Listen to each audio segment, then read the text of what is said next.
ചത്തപ്പച്ച പോയി കണ്ടു വന്നേക്കണേ. ഇത്തിരി വൈകി പോയെങ്കിൽ പോയി കണ്ട്. അപ്പോൾ ഈ സിനിമയിൽ പറയാനുള്ള കാര്യം എന്ന് വെച്ച് കഴിഞ്ഞാൽ നമ്മൾ ഇതുവരെയും കാണാത്തൊരു കൺസെപ്റ്റാണ് കണ്ടത്.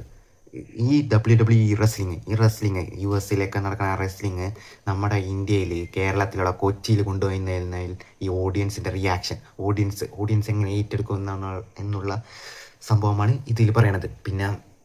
പിന്നെ പറയാനുള്ള കാര്യം ചോദിച്ചു കഴിഞ്ഞാൽ ഇതിൽ ഓരോരുത്തർക്കും കൊടുത്തിരിക്കുന്ന കോസ്റ്റ്യൂംസ് അവരവരുടെ ഐഡൻറ്റിറ്റിയെ സൂചിപ്പിക്കുന്ന കോസ്റ്റ്യൂംസാണ്.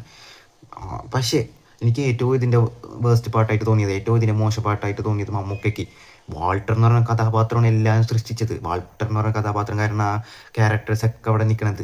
അപ്പോൾ അദ്ദേഹത്തിന് ഒരു കിട്ടിലും കോസ്റ്റ്യൂം കൊടുക്കായിരുന്നു. ഇതേതോ പെയിൻറ്റ് പണിക്ക് വരണ ഉള്ള കോസ്റ്റ്യൂമാണ് കൊടുത്തത്. ആ കോസ്റ്റ്യൂം കണ്ടപ്പോൾ എനിക്ക് ആകെ വിഷമമായി. ബാക്കിയെല്ലാം കുഴപ്പമുണ്ടായില്ല, ബാക്കിയുടെ ഡയലോഗ് ഡെലിവറി ഒന്നും അത്രയും പ്രശ്നം ഉണ്ടായില്ലെങ്കിലും ആ കോസ്റ്റ്യൂം കണ്ടപ്പോൾ അതിൻ്റെ ആ ക്യാരക്ടർ ബാക്കിയുള്ള ക്യാരക്ടറിൽ നിന്ന് അടിയിലായി പോയ പോലെ എനിക്ക് തോന്നി. പിന്നെ ഓരോരുത്തർക്കും ഓരോ ഐഡൻറ്റിറ്റിയാണ്. ഇതിൽ വിശാഖ് നായരുടെ ക്യാരക്ടറാണ്. വിശാഖ് നായർ മാത്രമല്ല, എല്ലാവരും അടിപൊളിയായിട്ടുണ്ട്. വിശാഖ് നായറിൻ്റെ ക്യാരക്ടർ പെർഫോമൻസ് ഒക്കെയാണ് അടിപൊളിയായിട്ടുണ്ട്. പൂക്കി എന്ന് പറയുന്ന ഒരു ബെൽറ്റ് ഇട്ടുണ്ട് വരും, എന്നിട്ട് കഴിഞ്ഞാട്ടാണ്. പിന്നെ ഈ സിനിമ സംവിധാനം ചെയ്തിരിക്കുന്നത് അദ്വൈത് നായരാണ്. ഈ സിനിമയുടെ അനിമേഷൻ ഡയറക്ടർ പൊളിച്ചടക്കിയിട്ടുണ്ട്. അയാൾ കളർഫുൾ അനിമേഷൻ കിട്ടില്ലാക്കിയിട്ടുണ്ട്.